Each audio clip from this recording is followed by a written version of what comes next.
Hey guys, so today is day 6 of Glory Be. I'm going to be reading chapters 9 and 10 to you, and we're still looking for those important events. So you're going to see me stop at some points, and I'm going to write down on my little piece of paper that I have important events that I find, because I'm going to put those as questions in our Google form for you to fill out after. Okay, so make sure that anytime you see me stop and write something that you do the same, so that when you get to the Google form, you know the answers. Also, you need to make sure that you are watching the whole video before you do the Google form. Don't just jump into the Google form and try to answer it, because if you get questions wrong and you get a lot of them wrong, I can tell that you either rushed through the video or that you didn't watch it at all, or you didn't watch it very carefully. So please make sure that you give this the same amount of attention that you would in class. I know our distance learning is different and it can be a little difficult, but you guys can all do this. We've done this lots of times this year with other books. You just have to be determined and make sure that you are giving it your best effort, okay? Because if it's not, then I have to turn it back into you and return it, and you have to do it again, okay? So please make sure that you are doing your very best. So I'm going to start on chapter 9. It's called A Firecracker Blew Off His Finger. If you remember last time we read, we ended chapter 8 with Frankie and Laura and Glory going outside. Glory and Laura just had dinner. They became friends. They're going to go outside and wait for Frankie to play with him. And Emma warns Glory, be careful about Frankie's brother because he has a mean streak in him. He's kind of a mean guy and you don't want to get in trouble with him. So that kind of sets us up for this chapter of what we're going to read about. It says, after supper, Laura and me sat on the back steps listening to the crickets start up. You could about catch a lightning bug by holding your hand out. And before we knew it, we were slapping mosquitoes, and I had to turn on the stoop light to see real good. My friend Frankie's coming by to play, but I think he's mad at me, I said. As if Laura cared. I looked up at the porch light shining on the backyard. I just hope he shows up before it gets too dark to play kick the can. Laura stared at me like I was talking pig Latin. Kick the can? She shook her head. Do you ever play jacks with your friends? Outside at night, I told her. We play kick the can or baseball. I'm not allowed to play outside at night. I live in an apartment in a city, Laura smiled. Once, my grandfather took me to an Indians game, just me and Grandpa back in Ohio. I jumped off the step and showed Laura the spot where we'd worn down the grass for home plate. And then I pointed to the big pecan tree. See that tree? That's first base. And the water faucet, that high one sticking up out of the ground out there? That's second. I ran from the pecan tree to the faucet and stopped to catch my breath. Third base is the steps where you're sitting. I raced to tag the steps and I slid home just as Frankie and JT showed up. Hey, Glory, what are you doing? Frankie fiddled with the whistle hanging from the lanyard around his neck. I'm teaching my friend how we play baseball here in Hanging Moss. I dusted the dirt off of my shorts. This is Frankie, I told Laura, and that's his brother, JT. I pressed my lips hard so I wouldn't introduce JT with what I really thought of him. Frankie's fat, ugly brother. JT looked at Laura's brown sandals. He said, You plan to run far in them clodhoppers? JT's about 2 times as tall as Frankie and 10 times as mean. I could just play in my socks. Laura started unbuckling her sandals. JT laughed with a snorty sound out of his nose. You're wearing socks? In the summer? Black socks? What's the matter with you, Yankee? Mind your own business, JT. I untied my red sneakers. I'm playing barefooted, Laura. That's the easiest. How about you, Frankie? JT jabbed his scary half-finger at Frankie. Remember what Daddy told you, little brother. Laura was barefooted by now, just like me. She dropped her shoes and those dumb black socks in a pile and stood up, ready to play. You want to bat, Frankie? I asked. But Frankie hadn't budged. What's the matter? Just because your brother doesn't want to play, you're leaving? He stood there looking at JT, like maybe his brother had something halfway sensible to say for once. JT leaned down and kicked at something on the ground. He nodded at Frankie and glanced towards the step where me and Laura had lined up our shoes. And then he stuffed his hand in his pocket and started to walk away. Let's go. He stopped and turned, waiting with his eyes set hard onto his brother. Are you coming? Frankie looked at me and then at Laura. I can't stay. He moved closer. My brother'll tattle to Daddy that I was playing baseball with a Yankee, he said to me. He rubbed his arm at the place where JT usually whacked him every time he opened his mouth. Or worse. Why are you always doing everything he tells you? I asked. JT is not your daddy. For the life of me, I don't know why Frankie worships the ground his big brother walks on. My little brother ain't supposed to play with no Yankees, here to cause trouble and mess up our town. JT narrowed his eyes at Laura. Wish you'd go back to where you came from. And then he spit a gob in the dirt next to Laura's bare feet. She jumped back, trying to get away from JT's spit and his ugly words. You need to get out of Hanging Moss and go where you're wanted, if there is any such place, he said, before strutting off towards his house. JT Smith, you stay away from me and my friend, I hollered out, clenching my fist tight. Stay away from my house, and don't you ever come back. I turned to Frankie. Why does he have to act so ugly? Laura moved nearer to me, reaching out my hand, like she hoped I could save her from JT and his spit. What happened to his finger? She whispered. Top of it got blown off by a firecracker, a cherry bomb, 2 4th of Julys ago, I told her. You'd think his brains got blown off. JT is as dumb as a box of rocks. I don't like the way he talks. Laura pulled me closer to the back door, farther from Frankie. And his finger is scary. Sometimes he tries to scare off little kids, I said. Tells him he has a bloody finger in his pants pocket. Well, even with half a finger, my brother can do anything he wants to, Frankie said. He was taken up for his brother now.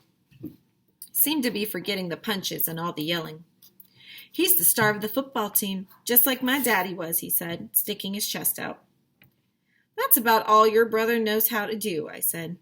Play football and act mean. Frankie, are you coming or not? JT hollered from halfway down the block.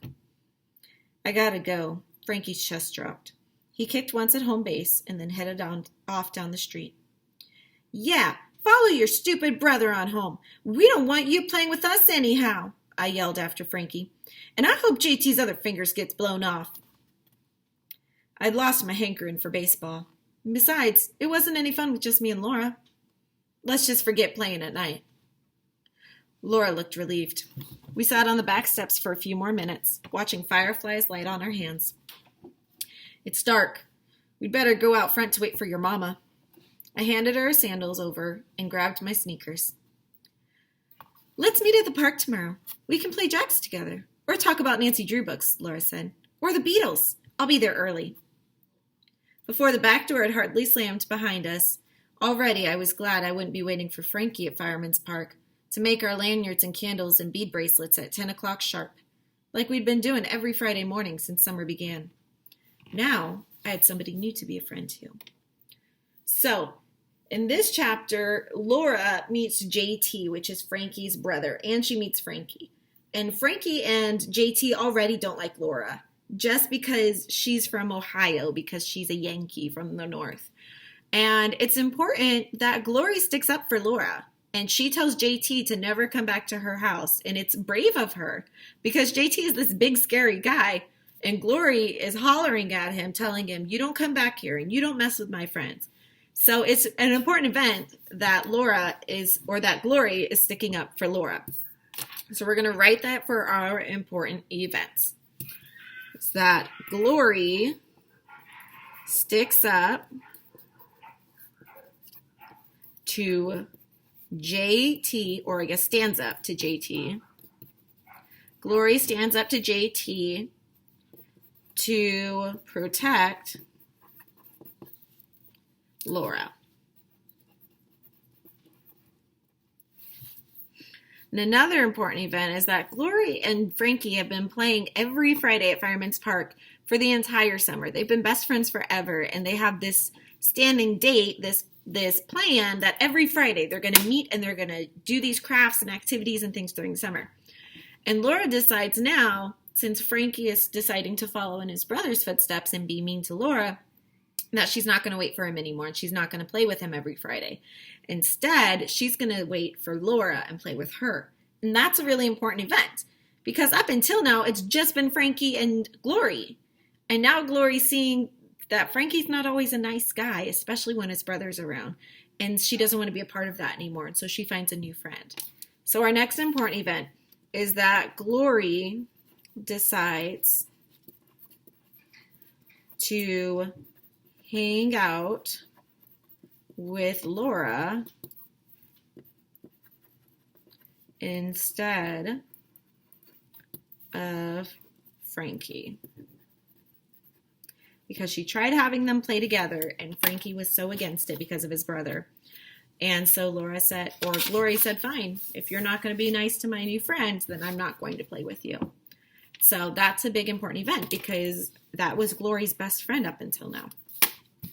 And now we're on chapter 10, JT Stinks. So we just read how Glory told off JT and told him, you don't come back here. You don't mess with me and my friends and you don't talk to us that way. And so now we're going to see what happens because of that event. Frankie was back early the next afternoon. Glory, open up, please. He kept up with his tap, tap, tapping on our kitchen screen door, quiet-like when I sat at the table reading more of The Secret in the Old Attic. I wasn't ready to talk, much less tell Frankie I'd been at Fireman's Park all morning with Laura. But it was hard to ignore somebody who'd been your best friend all your life. And pretty soon he just barged in the back door. His words came out all in a jumble. I'm sorry about last night. Not staying to play with you and that girl. My brother's just plain mean. Daddy gets him all riled up, talking about what might happen if somebody better than him makes the football team. Daddy's mad about everything. Doesn't want me talking to somebody from up north, or somebody who's nice to people from up there. I folded my arms. What are you doing at my house? I don't know, he said, slouching down in the chair next to me. I wish it was last summer. Since he was here sitting at my kitchen table, looking pitiful, and since I'd already read The Secret in the Old Attic twice before, I decided to be halfway nice. Where are you going? I asked him. JT says Coach is making everybody work out in the shoulder pads, get in shape for the real football practices next month. So I'm going over there to watch him sweat. You may worship the ground that your mean, ugly brother walks on, but I never want to lay eyes on him again as long as I live, I told Frankie, and I meant it. I'll only go with you to watch Jessalyn make a fool out of herself at the pep squad practice. We rode our bikes fast to the field.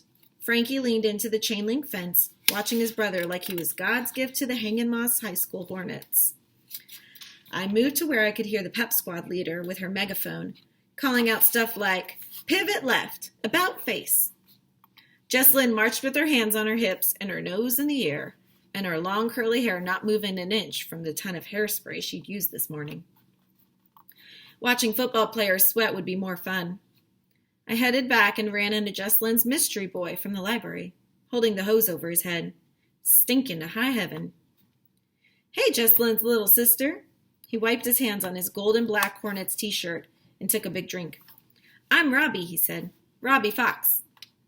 How do you know who I am? I asked. I've seen you around, he said.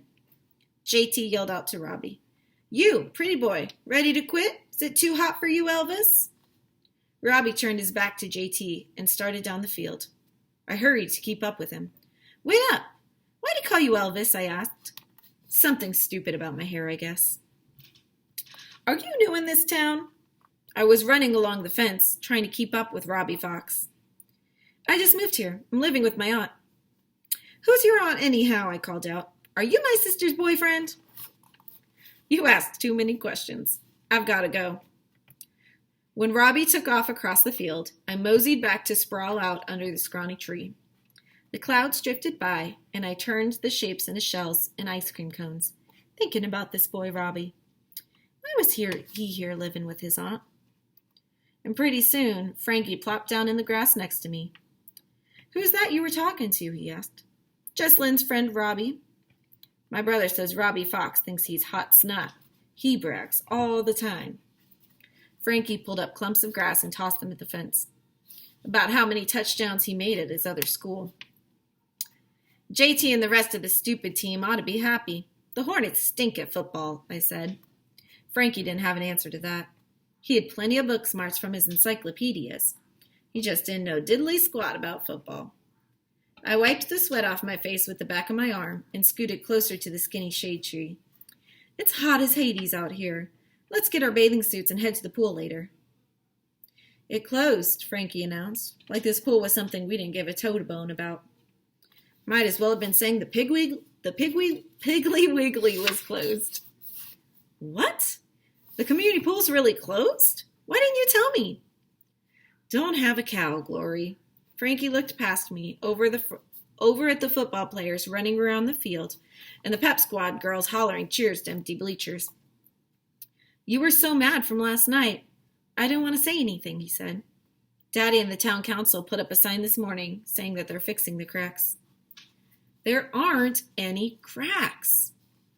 Daddy's committee had a meeting. He told me and JT it's really to keep the colored people out. Frankie took off his glasses and started cleaning them on his shirt. His voice got quiet. But I'm not supposed to tell. Well, what are we going to do about it?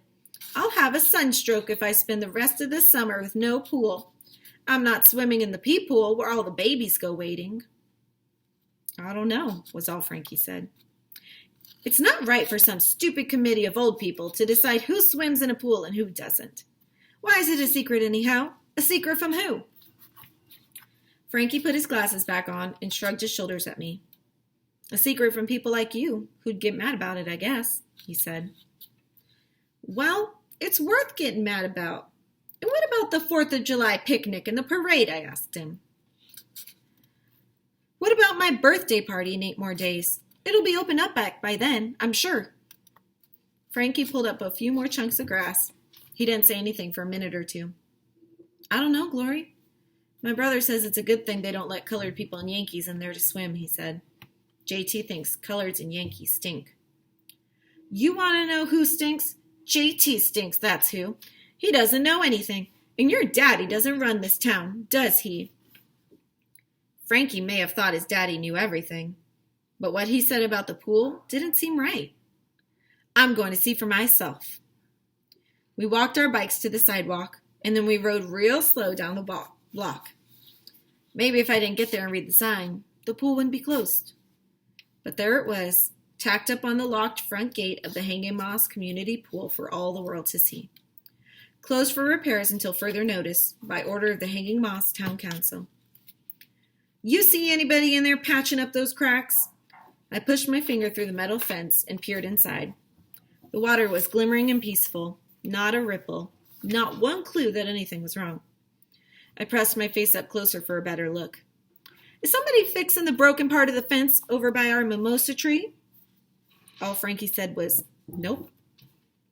I want to rip that pool sign into a million pieces and then climb over that fence and swim.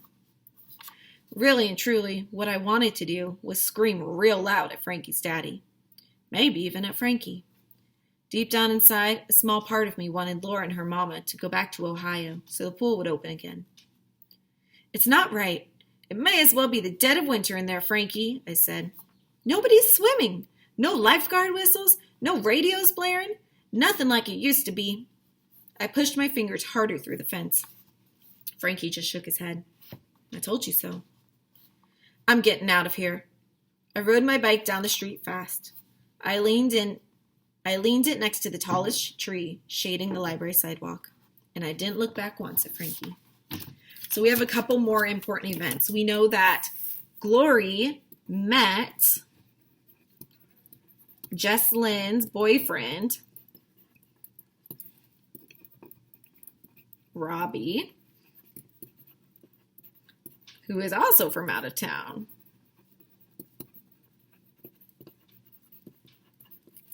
And our biggest event, this whole chapter, this whole book so far, is that the community pool is closed.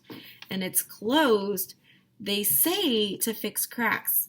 But Frankie tells Glory that's not actually true and that they closed it to keep out what they call colored people and Yankees. So they closed it to keep out people who are black and people who come from up north.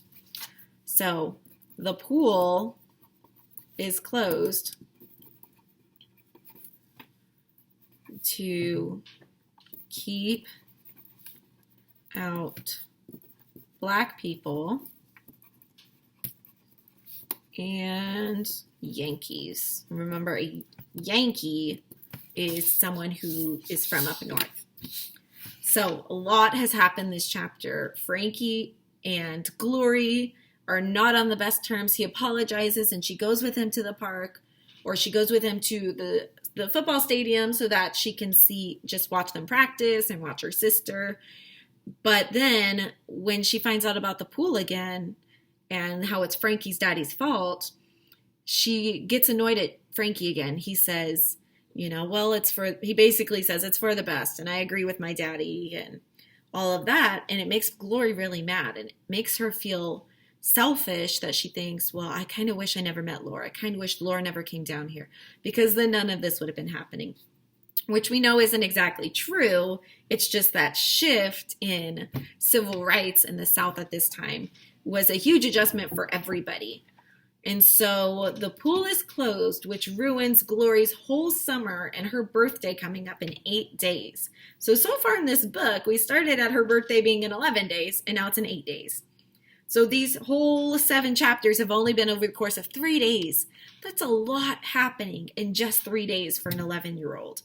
So when we read our next day, when we read Glory Be Day 7, we're going to read about 3 chapters. And those 3 chapters will probably be about another 20-minute video just like this. And those will be the 2 days that we read for this book this week. And then you have also your iReady and your 2 vocabulary lessons. So I will see you next time for our next day of Glory Be. Make sure you figure out that you fill out the Google form and you make a prediction about what you think is going to happen next.